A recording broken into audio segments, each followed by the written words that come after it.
Okay, so these are my tomatoes that my last tomato batch that I pulled out of the garden. So I've got these two pretty big bowls of tomatoes here. And I also picked the rest of my green tomatoes. These were all green just a couple of days ago. And as they sit here, they start to ripen. And I just kind of leave these in a cool place.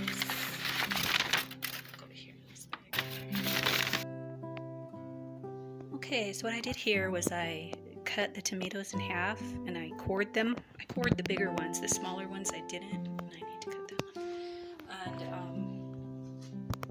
And basically just cut them in half. If they're really large, just cut them into pieces. And I got another tray over here. And this is just the one bowl, so I'll be doing another bowl after this one. And do the same thing, and I will roast these in the oven at 350 for about an hour. So I usually don't put so many in a pan. What I'll wind up doing is pulling them out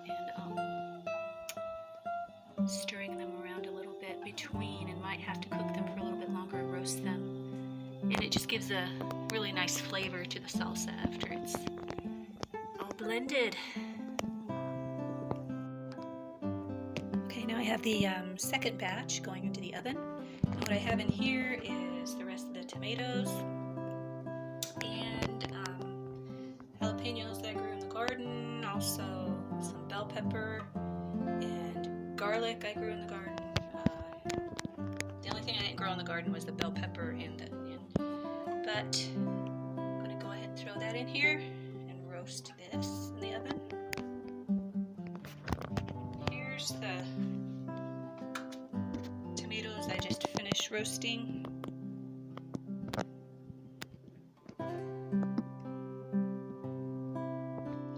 So here's the last bowl of tomatoes with all the mixed veggies, and I'm going to go ahead and pulse this together.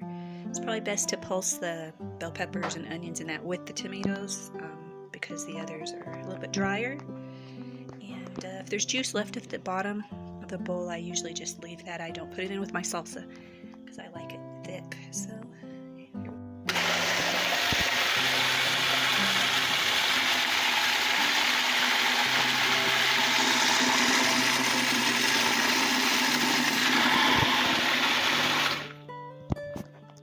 So after you blend the tomatoes, I usually put them in the pot and I bring the ingredients to, not really a boil, I should turn this down. Just bring it up to heat, the temperature of boiling water, and then fill the cans. You don't want to really cook your salsa, you just want to get it hot. Okay, so the next thing you want to do is sterilize your jars, which is what I'm doing now.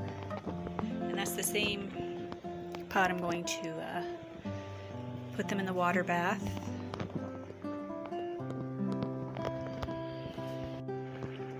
So now what I'm doing is filling the jars and sanitizing lids and putting the rings on.